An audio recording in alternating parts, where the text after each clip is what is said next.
Hi, and welcome to Intrepid Wisdom. My name is Deborah J, and on today's episode, I'm really excited because we have Mary Reynolds.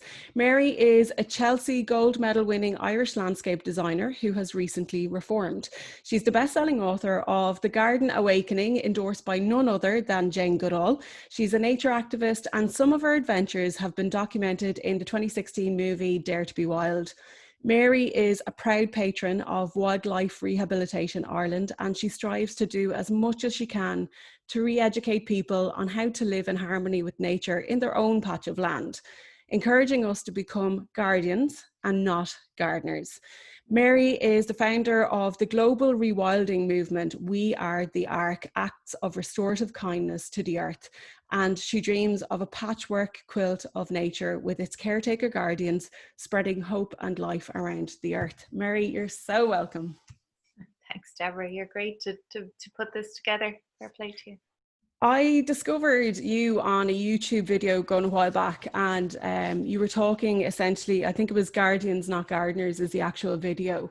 And if I'm really honest, I got really, really emotional watching it because so much of what you said really, really resonates with me. I think we have this longing here in Ireland. There's like a graw on us and we don't know what it is. And I think more and more it's that connection with nature that we're missing. And what you've done, and I'd love to hear your story and maybe you'd share, your journey to doing what you're doing, is you started off as a landscape architect. So for you were kind of pulling out gardens and putting in beautiful designs. And I know you mentioned that you just realized one day nature wasn't controllable. She wasn't doing what you needed her to do. And this has led you on your journey. So can you tell us a little bit about it? Sure. That's a big question. Just honestly, I grew up on a farm in Wexford and in the southeast of Ireland. So I kind of made connections in nature when I was young, and then I forgot all about them. I went off being a teenager and went to college and just kind of, disappeared into the world of parties and fun and work then. And anyway, I set up a business in landscape design pretty much I was straight out of college pretty much. And within a few years, I had lost the will to live because people just kept, wanting whatever they'd seen on the telly the night before, and they kept changing their minds, and there was no meaning to it. It was just plastic, And I was a good designer because I'm good with space, but and so I was successful, but it was kind of crap. I didn't enjoy it. And then when I moved back to the countryside in West Wicklow from Dublin, where I was living, and I realized that I just kind of had I have these dreams occasionally which remind me of things that I'm forgetting, and just reminded me that nature is the real deal, and gardens were just a very poor reflection of life, and what we could have, what we could surround ourselves by. And I had this, I understood that people were traveling all over the world to visit places that were untouched and beautiful, and they were coming home and making these plastic gardens that had no relation at all to nature. And so people were becoming more and more disconnected, and the patches of land that they were tending to were just reflecting their own disconnection, really. So then I couldn't convince anyone to let me do a garden like this because it just sounded like a bunch of weeds. So I applied to the RHS in London to do one at the Chelsea Flower Show because I had never heard of another kind of an exhibition garden. There was a few in Ireland and I'd been to them, but I wasn't, I had it in my head that I needed to change fashion in order to get people to see it differently. And the place that fashions were changed was at the Chelsea Flower Show. So I went there, and it was quite a cool story. And I built a garden which I kind of instilled with intention and magic, and it reminded people of all the places that they had lost. It was interesting, like lots of Irish people would pass by, people would queue for a long time just to look into the garden because it's quite like crazy over there in these exhibitions. And the Irish people would just say it looks just like a little bit of home, because we still had that kind of magic. But anyone from England or beyond would literally be in tears, saying that they remembered, they all wanted to tell me about places they remembered that were gone now, and it might be a place at the bottom of their granny's garden or a field next to their home, but all these places were gone and they were grieving. So that's what the garden had done. It had reminded people, I had set that intention for it, and that's what had emerged. And then that was grand. And then somebody, I went ahead and I went around the world designing gardens that were kind of wild and very Irish looking. And then somebody decided to make a movie about that bit of my life, and I decided to write a book to go along with the film. And I kind of got bored about writing about the story of the film, because I'd already told the scriptwriters so often. So I started writing about my work, and pretty much immediately I wrote myself out of a job, because as I started to examine what I was doing, I realized gardens are, everything I was doing, even though I was designing them in the shapes and patterns of nature, and I wasn't blocking the flow of universal energy within the spaces. I was designing within the shapes and patterns of nature, and I was using intention, but the land itself didn't want to stay as I had imagined it, no matter what I was doing. So it was all wrong. So I had to reimagine it again, and I wrote a book called The Garden Awakening, which is kind of a mixture of magic and practical way of looking at land. And it's about kind of understanding that most land wants to become woodland, and that the most diversity you will get would be in a multi-layered woodland. And also how we need to grow our own food, because we're poisoning ourselves and the earth with our food system. So I was trying to get people to step out of that as much as possible. And if you were lucky enough to have any land, to try and grow as much of your own food as possible, or support local organic regenerative box schemes or farmers.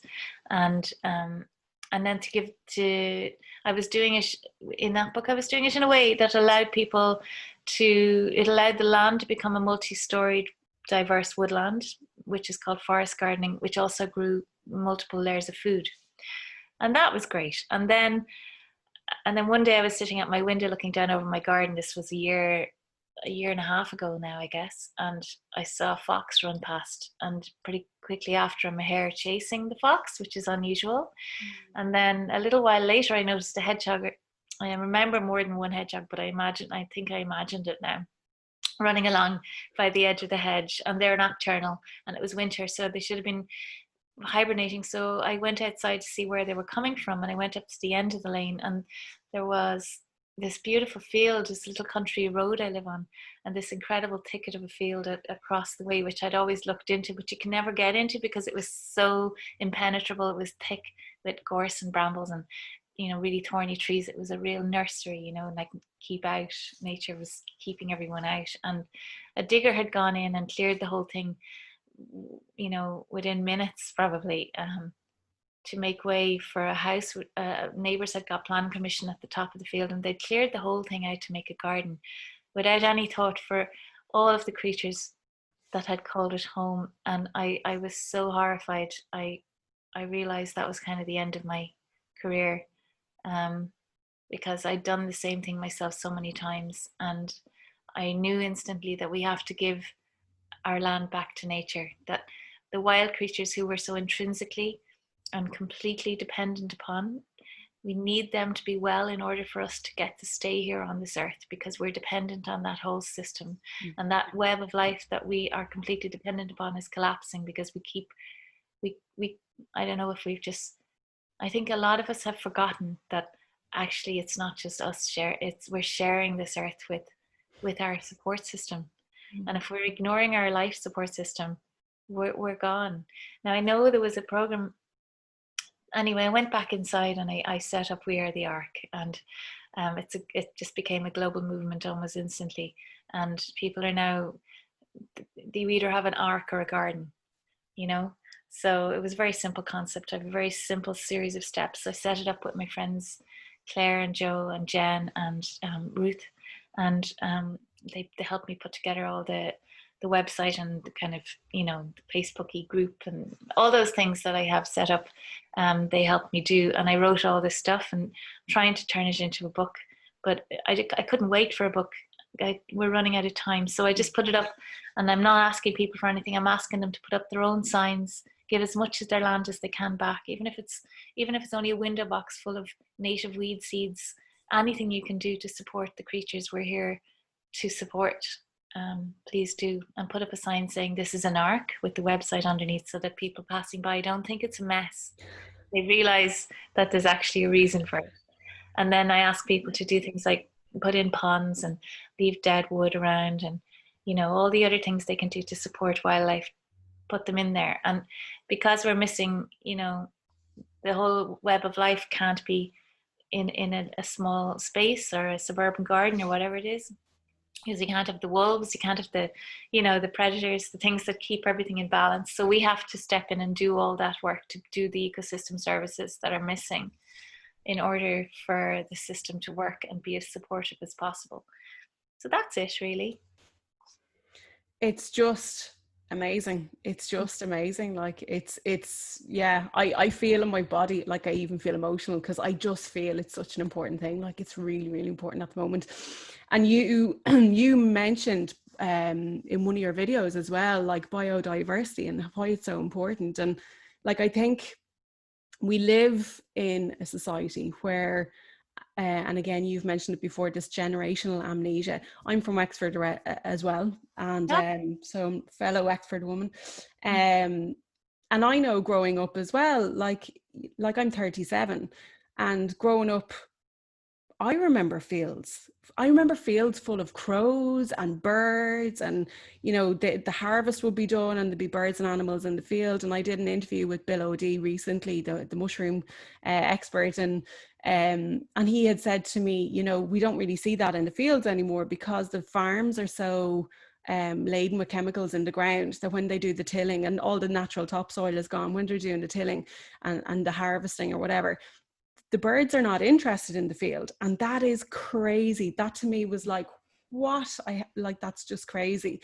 And we look at climate change, and I, you know, for me personally, I feel the word climate change, it's just overused and we're desensitized to it, and it's out there. It's really far away and it's really out there.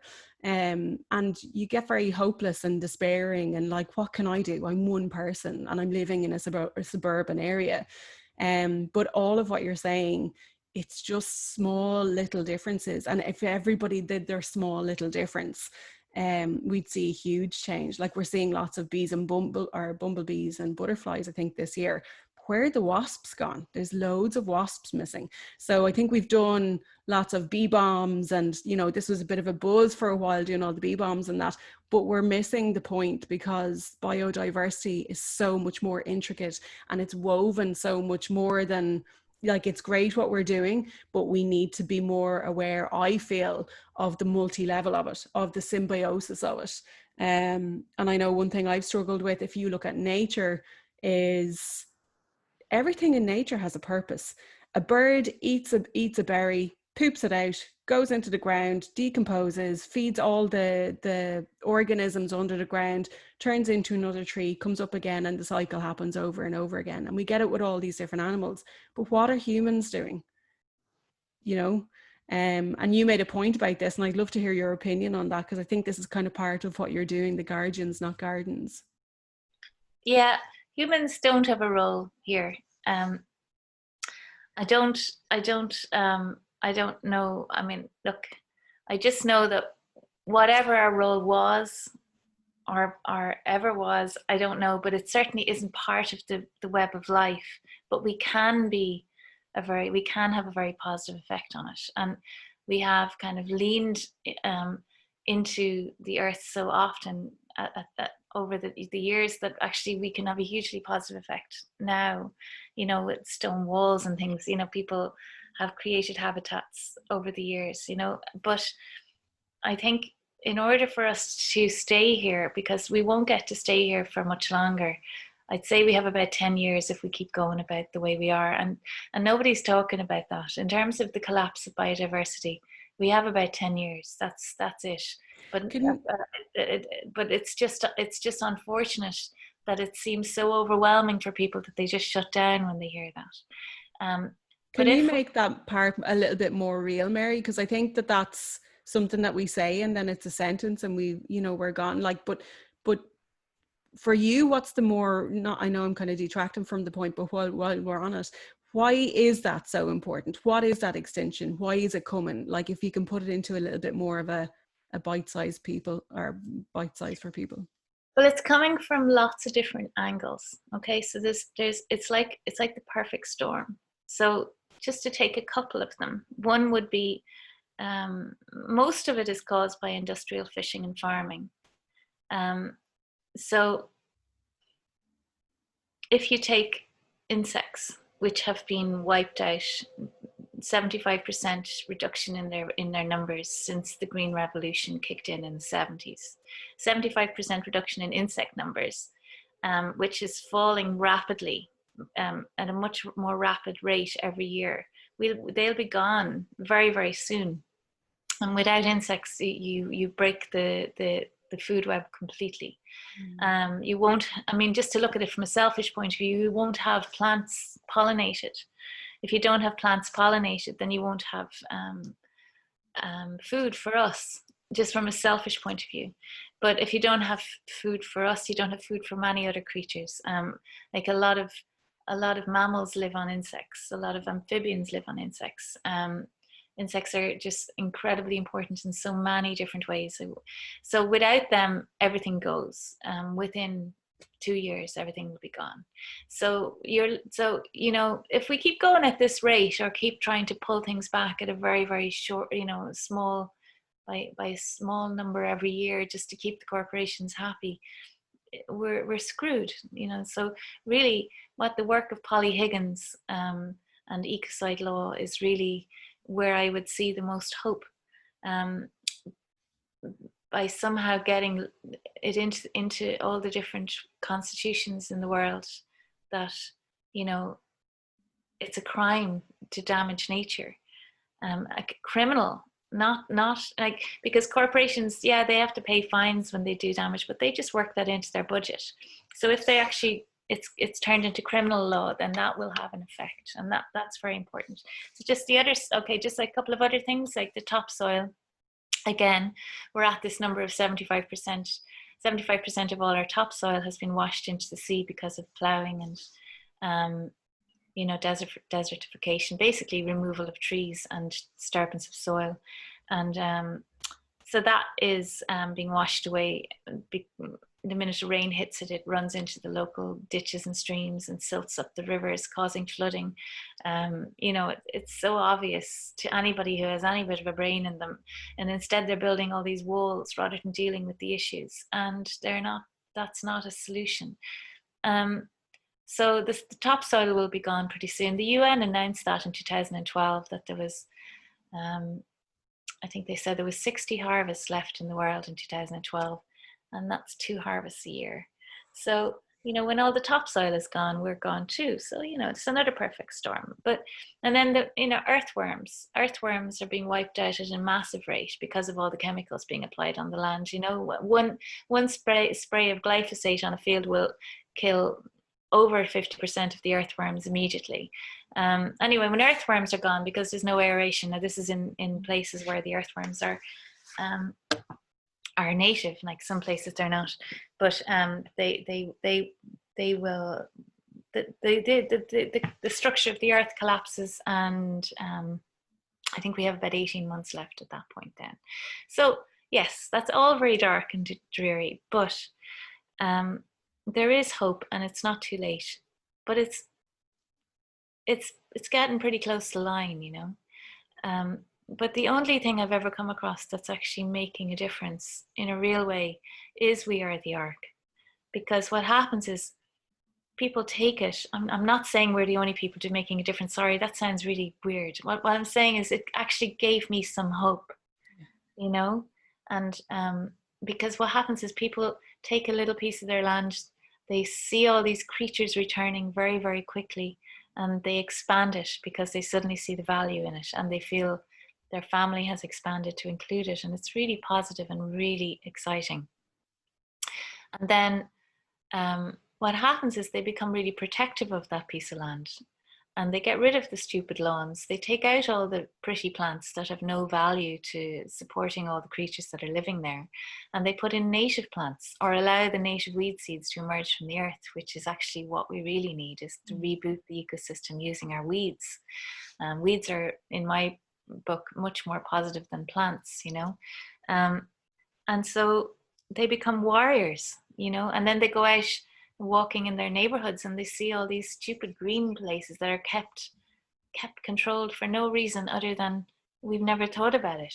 Like, the tidy was always the thing to do, whereas now it's actually, let's just give it back, guys. Let's give it back and surround ourselves with life and beauty again, you know, true beauty, not some weird messed up version of beauty that some garden designer told you is good, you know. You made a point as well in one of your videos, or it was written somewhere, that you know, messy and perfection, we're obsessed with being tidy and neat and afraid of being judged. You know, if you're living in a suburban area like I am, and I have, you know, a tiny little bit of grass out the front and a little bit out the back, and for me, you know, I know that if it went overgrown, people would be like, did you see your one, like the state of our garden, you know?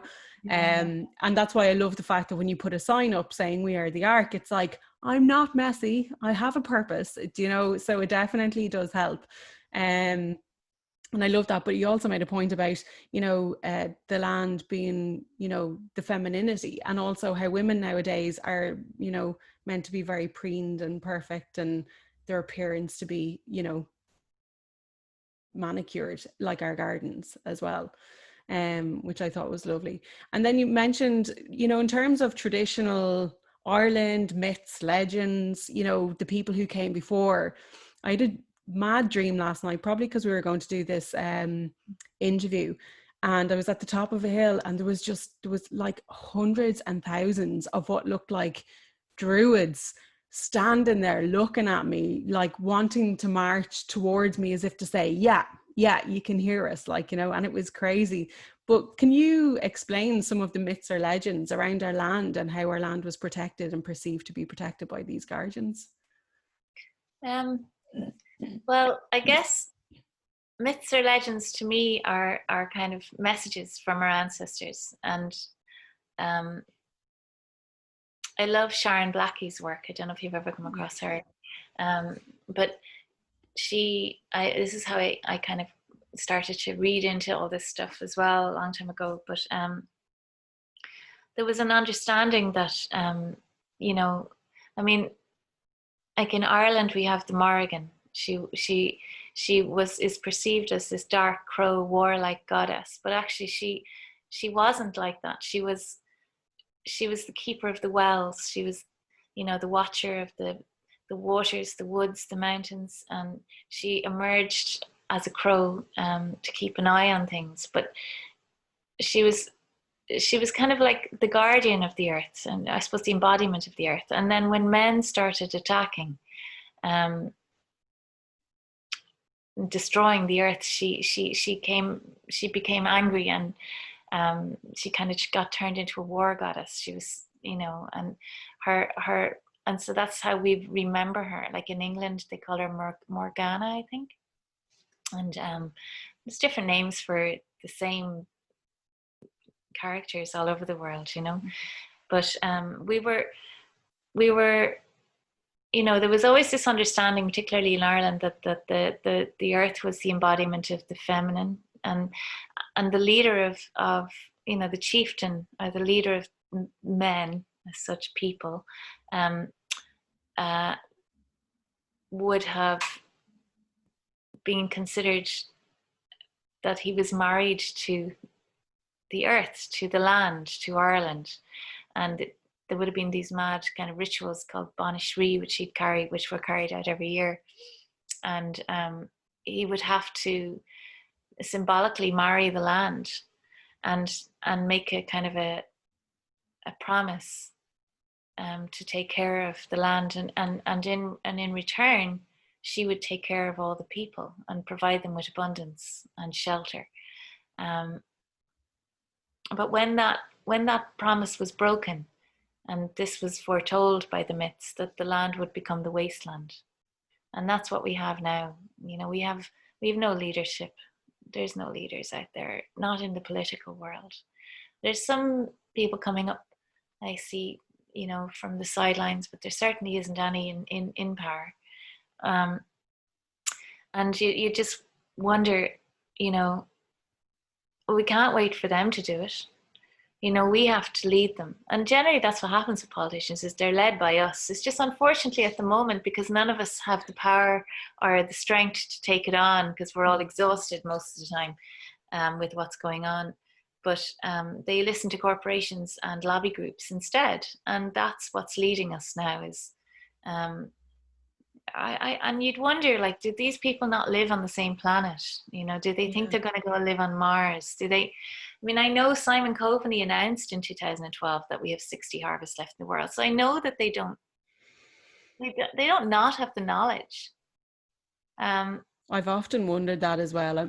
There's something doesn't add up with that for me at all, because there's so much going on in the world that's essentially, these are intelligent people as well to some end. Do you know what I mean? It depends on what end of the spectrum you're talking about, but like, they have to know. I'm loving hearing you say that, because I've really wondered, like, do they not think that they're going to, what about their kids?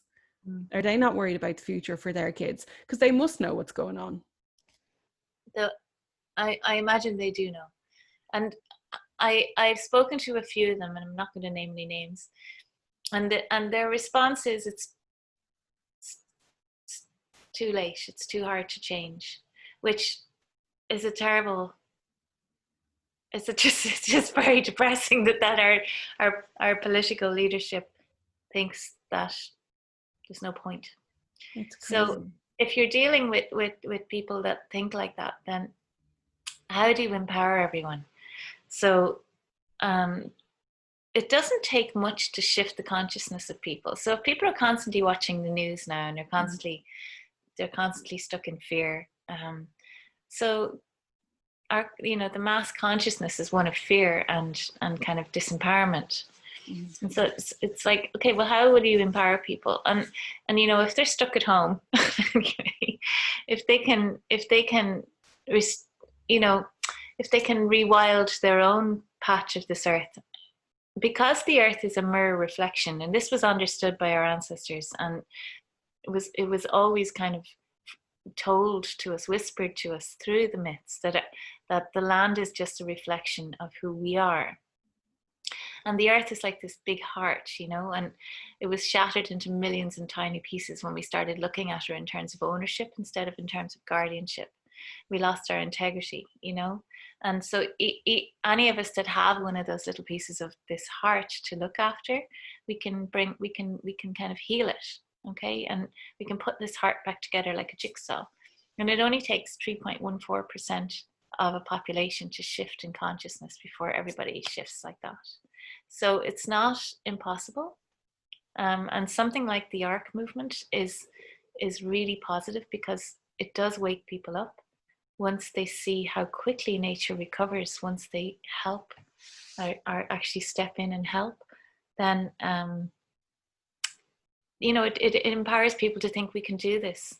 Because if you read the papers or even just listen to what we were saying earlier, without realizing that actually there are solutions. There are solutions out there everywhere. There's regenerative farming. There's the ecosystem restoration camps. There's this is Polly Higgins' work, and Polly's gone now, but her legacy in ecocide law.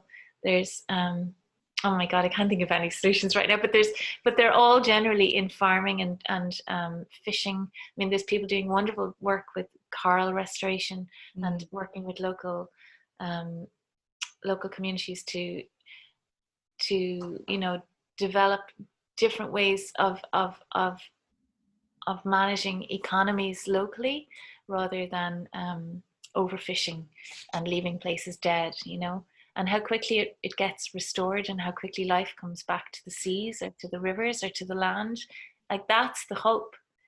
But we have to get on with it, because we can't wait for leadership to come in and do it. We have to do it. And if each of us takes responsibility for the little pieces of land we have, if we're lucky enough to have one, then we can do this. You know, I just have to tell other people about it and put up a sign so that people see it, and, you know, make signs for your friends just to inspire them, you know, because we're not selling anything. You have to actually make your own stuff. And, you know, just to spread this movement is a good start. And then there's lovely things going on, like Neighbor Food, you know, that lovely organization where online you can log in, and Neighbor Food is like an online farmers market now, where they have like all there's loads of local ones, and you can order your food online, and then they'll collect it from all the different growers. Like, say somebody might only be growing parsley, or, you know, and they'll meet you in a car park with a box, and off you go. And so, I mean, there are initiatives out there that are changing everything. There's the Woodland Trust, there's the Woodland League, there's Porrig, what's Porrig's second name? God, it's gone out of my head. He wrote that wonderful book, Whittled Away. He's doing great work with the Irish Wildlife Trust. Like, they're really putting pressure on political people. Like, there really is a huge, like, there's so many of us, you know. It's just that we have to get louder and maybe make people realize that there is solutions, that it's not too late. And actually, the solutions lead us to a life and a planet that's so much nicer to live in. Like, I don't want to live in that crazy world that they're all pushing for. It's crazy. Like, there's no life, and there's no harmony, there's no silence. It's terrible.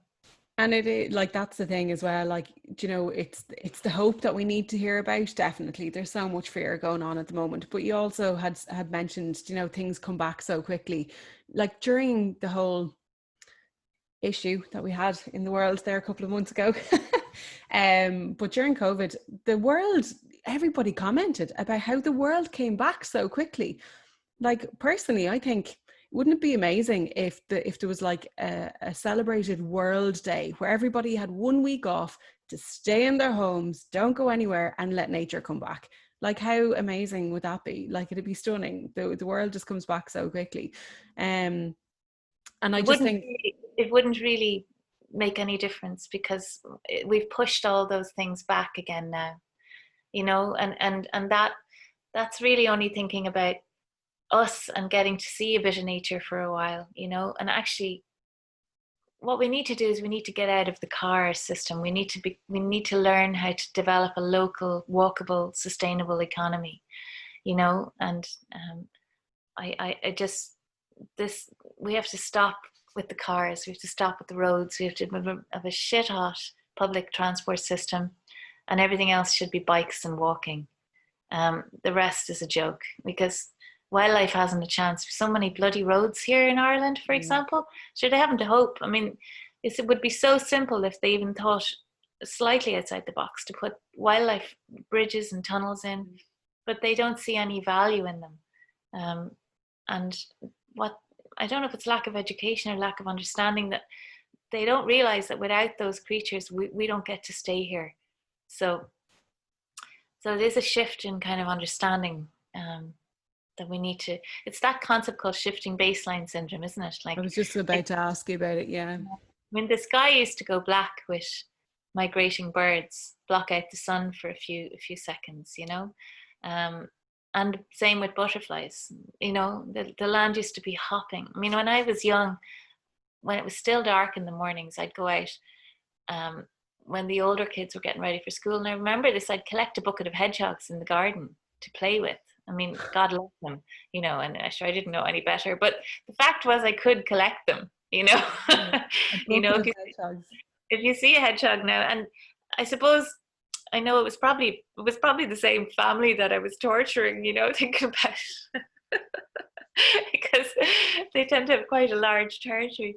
But the point is, there's hardly anything left, you know. We're becoming very lonely in this planet, you know.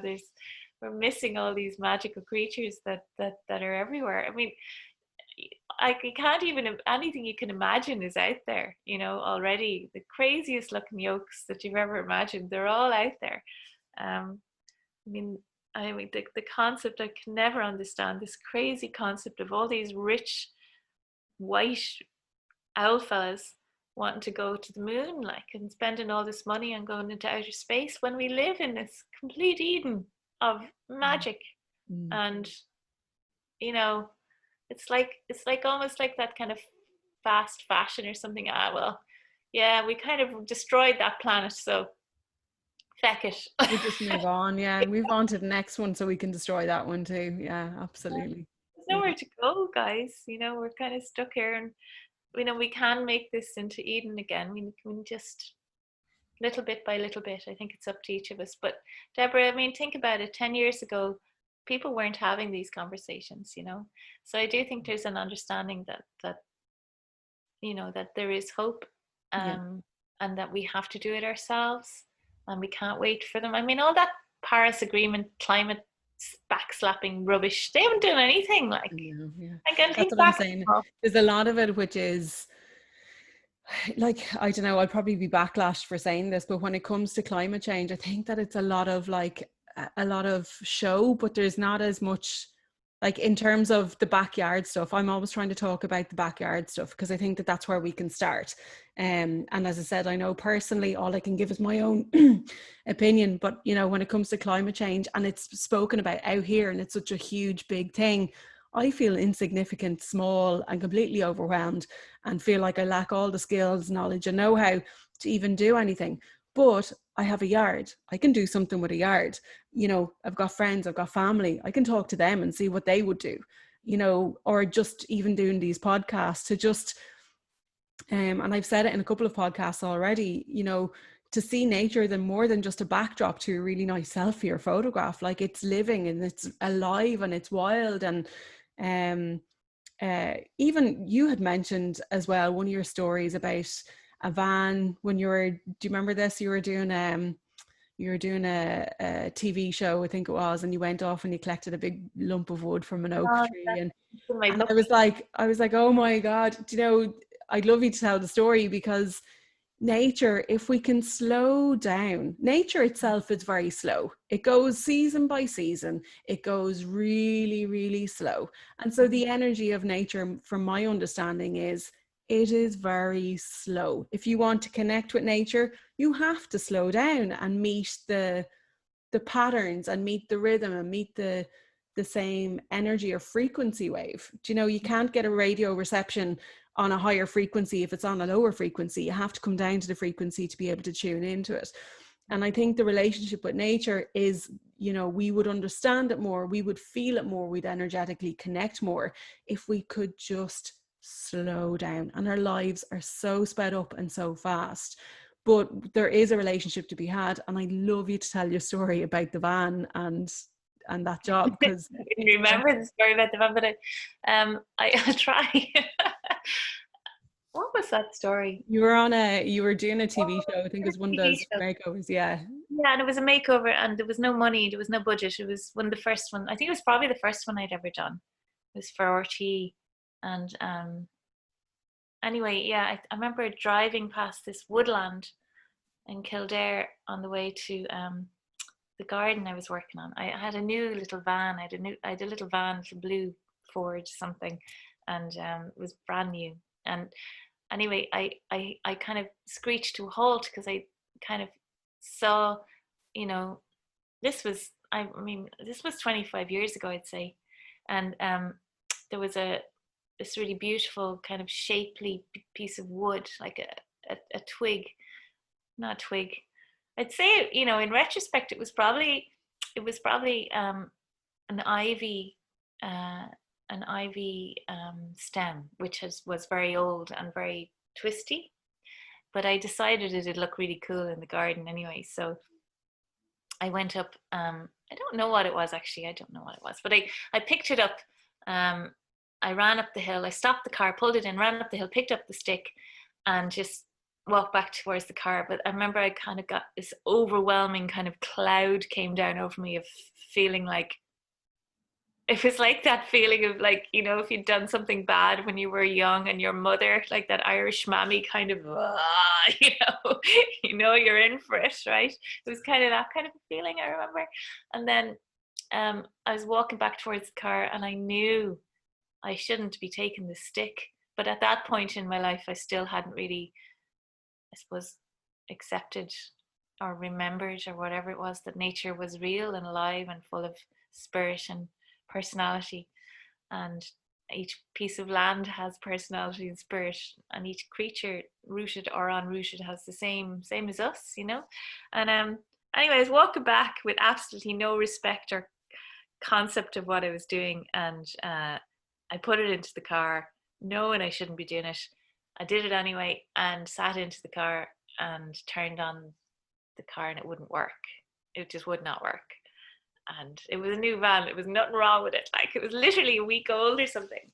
And there was nothing happening. So I called the garage people and they came out. And as I was waiting for them to come out, I thought, this is, I know why this has happened. Like, you know, so I walked back up the hill with a piece of wood and I said, look, I'm really sorry. I'll have more respect in future. And I walked back down and he came out and he opened the car, and the earth wire had fallen out of the engine, and I thought that was very descriptive and a kind of good kick in the arse for me, you know. It's like, yeah, right, how connected am I, you know. But anyway, yeah, that was a funny story. I hadn't thought of that story in years. And when I was reading about it, I remember thinking, like, I was there's a place in it's in Ecuador called El Enkel, called the Polylapus Forest, and it's just stunning. It's absolutely stunning, and it's one of those really rare places that it's really hard to get to. So when I was traveling, I had to make a trip to it, but I was there completely on my own. There was no other people who spoke English. I was the only guest staying where I was, and I went for a walk with these two dogs out through the forest, which was just stunning. It's, if you don't know what Polylapus is, look it up, because it will look like something from Lord of the Rings. It's crazy. And I went all the way around the Polylapus, went up by the Frailejones and all the way back down. And I essentially got lost. And the two dogs had been leading me the whole way, and then they disappeared. And it was kind of getting dark. It was getting really misty. And I was like, oh my God, I am in way too far in here. And I was thinking to myself, you know, there's worst places that you could be lost. But it was going to be really cold. I was going to be in this really weird, gnarly, scary looking forest for a night. And anyway, but I just stopped. I remember I was kind of starting to panic a little bit. And I came across this beautiful tree, and I had this kind of bough, almost like an archway. And I walked through it, and as I looked up, it was just stunning. It was covered in moss, and it was really, really, it was like something you see in a fairy tale. And a friend of mine, before he went traveling, had given me one of these oracle cards, and on it was this tree, and it was all about wisdom and tree and whatever. And I even took a photograph of the tree, and I took a photograph of the card he'd given me. It was the exact same tree. It was so bizarre. And I just stopped to admire it and take photographs. And then I just found that I had chilled out completely, totally relaxed. And when I totally relaxed and chilled out and paid attention to the tree, which was obviously looking for my attention, the two dogs appeared, and then off I went, and I was able to find my way home. And I feel, for me, that was so the magic of nature communicating with you, to go, stop, look, pay attention, see me, like, you know. And you told another story about being lost in a field, which is like, anybody in Ireland will know these stories about. Well, you didn't get lost in the field. Could you share that? Yeah, that was when I was very young. I don't know, I was between 5 and 7. That's all I remember, because only because I remember my legs were chubby looking down at them in my memory, you know. And I know it was May because the hawthorns were flowering. And I wandered off into the top of the farm, and there was this tiny little field, and I walked into a gap. It was about a 4-meter gap for a tractor to go through. And when I went into the field, I knew there was something behind me, or something had changed, and I looked behind and the gap was gone, and the ditch had moved in, or whatever, you know. This is what I remember. I know it sounds cracked, but there was no gap right behind me. It was completely gone. It was all thorny bushes and hedges and ditches, and there was nothing. So I got fright and I couldn't find my way out. Went around the field completely confused about direction and orientation at that point. But I got distracted by the birds and the butterflies and the bees. And I sat down in the meadow and chilled out, same as yourself. I just got beyond that point of fear. And then I noticed, or I had a feeling I was being watched. So I looked around, and I just noticed that all the plants in the ditches or even in the meadow, they were all kind of almost leaning towards me, just looking for attention. Like you were saying, the tree was looking for attention because it's a living being, and nobody wants to be ignored. It's really damaging to ignore a living creature, and so I noticed they all had different personalities as well, like different feelings of them. This is all very accepting. I just accepted it because I was young, and some of them were cross and some of them were really excited and some of them were, they were all different. And anyway, at the end, I was there for hours, but eventually a neighbor's daughter, I suppose she must have heard me shouting. I was probably shouting again, trying to get out. And she came across the field from her parents' place, I guess, and looked in over the ditch and shouted at me. And when I looked around, the gap was back, kind of thing. So I went home. And I didn't really, you don't tell your parents anything because that was Catholic Ireland. You just say nothing ever to anyone. And I said it to my dad when I was around 18, and he said the same thing had happened to his grandfather in that field. It was kind of known as a fairy field locally, But anyway, the point is that I remembered that experience when I was writing the book, and I had to try and think it through. And I realized that it came back to that concept of family and how all these creatures with roots, that they're part of our family and we're part of their family, and it's our job to look after them so that they can look after us. It's that simple. And so where the ARK talks about that, it's like, don't forget that all those tiny little rooted creatures out there, they need sanctuary. Every plant, unless it says that it's an organically grown without chemicals, that you buy from a garden center will be laced with so many chemicals that they actually damage the pollinators that come to them, or they're systemic and persistent. These chemicals, they stay within the life cycle of the plant. They don't go anywhere. So really we have to stop with the buying. Everyone has to reimagine life. Every industry has to reimagine everything. The gardening industry is incredibly damaging. It uses 20 times more chemicals per acre than farming does. It's a disaster. None of those native plants are supportive of the web of life, they haven't evolved within the local food web, so they're not actually of any benefit to creatures. Like obviously birds will eat seeds on things, and butterflies will feed off things, or bees or insects, but in terms of reproduction, they, like butterflies and moths and other creatures that create larvae, like caterpillars and those squishy things, that's bird baby food. Like birds feed their babies 80% larvae and 20% spiders. They don't feed them berries and nuts and seeds. So all those larvae have developed and evolved to they usually only have a relationship with either one or two native weeds, grasses, shrubs, or trees. And if you don't have those wild native plants in your garden, there won't be any more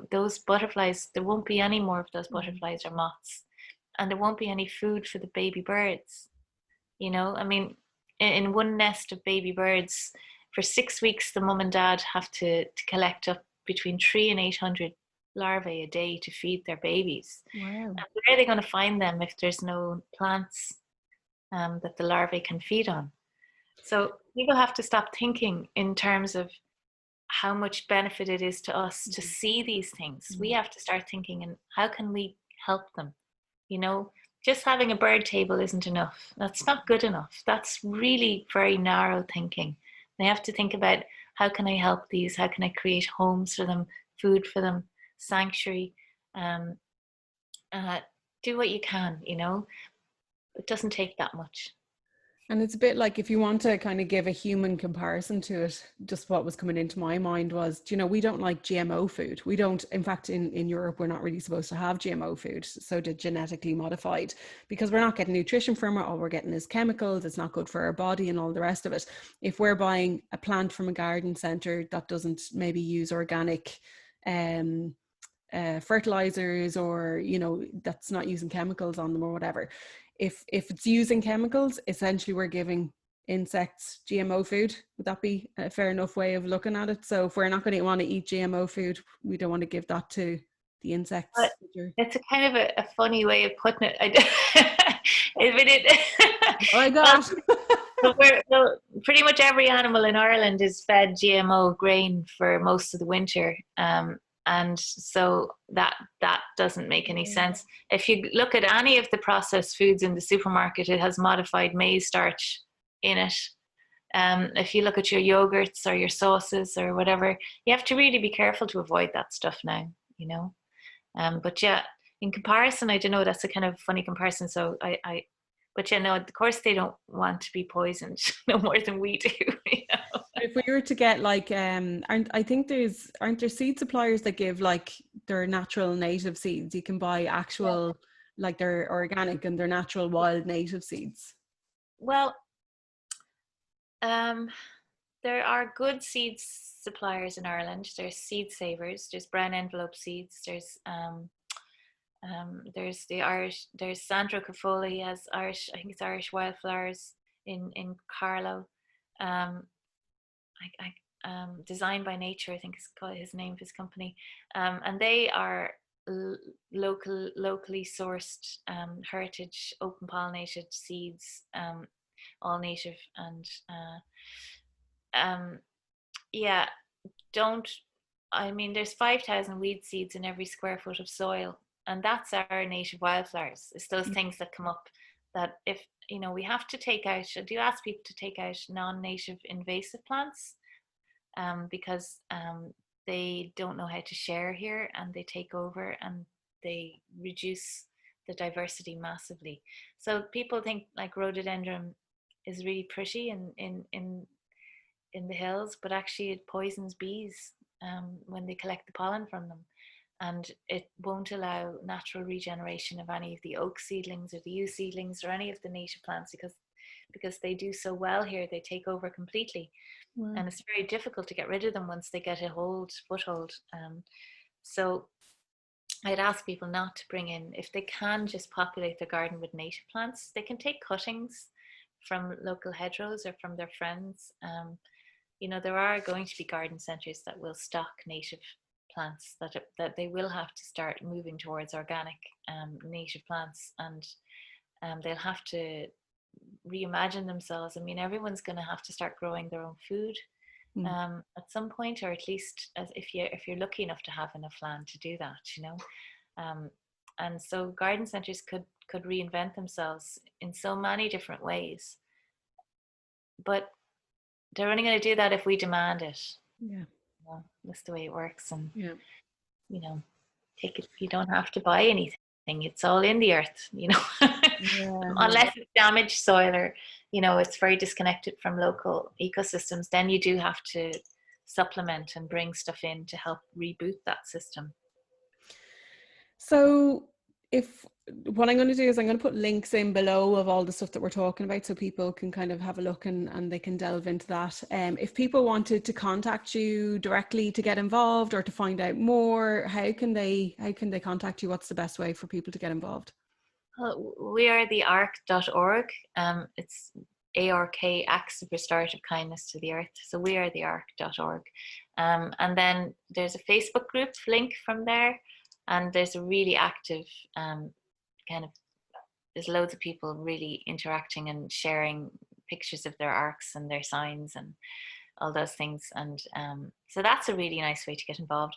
But the website, hopefully, if you can, bear to read my millions of words. But the first page is like simple series of steps, and then, it doesn't take much. There's very little involved and then there's this extra activities section, which I probably should reword it as a better title, but that gives you all the other things you can do, like, making a pond or making a dead hedge or any of those things that are really helpful.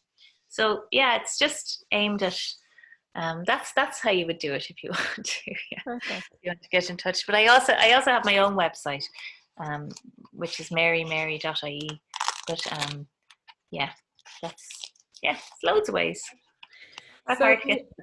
I normally like to ask everybody before I let them go what your intrepid wisdom would be for those who are listening and for those kind of generations to come, or what information, intrepid wisdom can you pass on?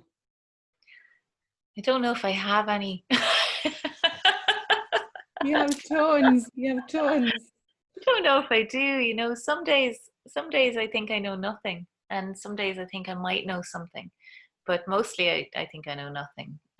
That's probably intrepid wisdom by itself, isn't it? If you think you know something, you know nothing. Yeah.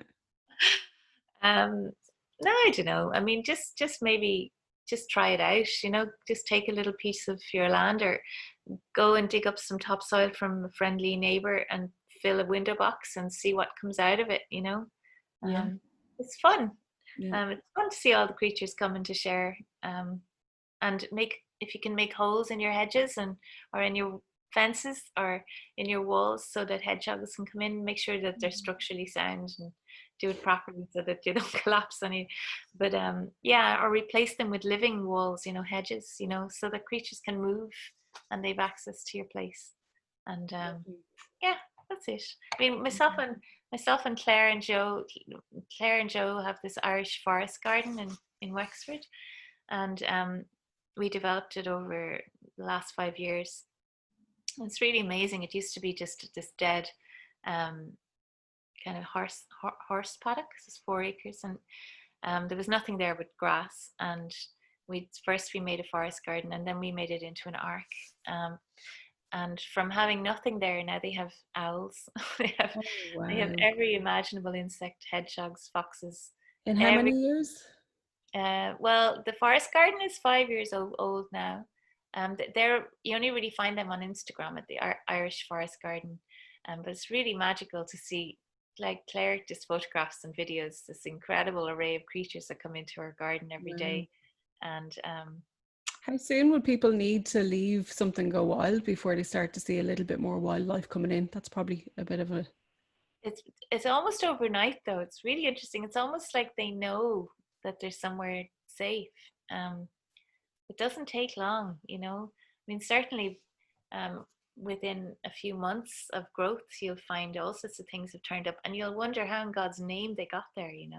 But they'll find you, and you'll just be so grateful to have all these creatures there, and it will change how you feel about things. It'll give you hope, and it'll make you feel like there is hope, because I feel bad about even some of the things we were saying about worms and things. I don't want to be scaring people, but do you know what though? It's not. I think people can't. It's not that they won't wake up. They can't wake up to it unless they know. Do you know? I know myself. Some of the things that I've discovered over the last while, like the fact that Ireland is only 2% covered in forest. I'm like, oh my God! Like that was such a wake up call. But we need these things to shock us out of our everyday and just to face up to it. And I think I think most people want to do this. Most people want to be good. They either don't know about it, or they have a fear about it, or they feel it's unobtainable or it's out of their reach. And this is what my aim is, to make that a little bit more tangible for people, a bit more real for people, and to understand that I hate saying the new normal, I hate that word even, but the normal that we have at the moment, it's not how it's actually meant to be. As I said, I'm 37. As a kid, the world was far more wild when I was a kid, and that's only 37 years ago. I'm only a baby still. You are. It was so lovely to talk to you. I'm so grateful to be able to connect in. You are full of wisdom. I absolutely love what you're doing. I hope that anybody listening to this, just be curious, go online, check it out, and see how it nurtures your soul. It will nourish and nurture your soul to know that you're just doing something, even if it's only something small. If we all start small, that's all we need. And as you say, all we need is, what is it, 3.4% of a population to be able to change the narrative, be one of those people who's going to change the narrative, you know. And that's, yeah, so it's been amazing talking to you. Thank you so, so much. So, Deborah, thank you. So for those of you who are listening to the podcast or watching the video on YouTube, don't forget to like, comment and share to let me know that you care.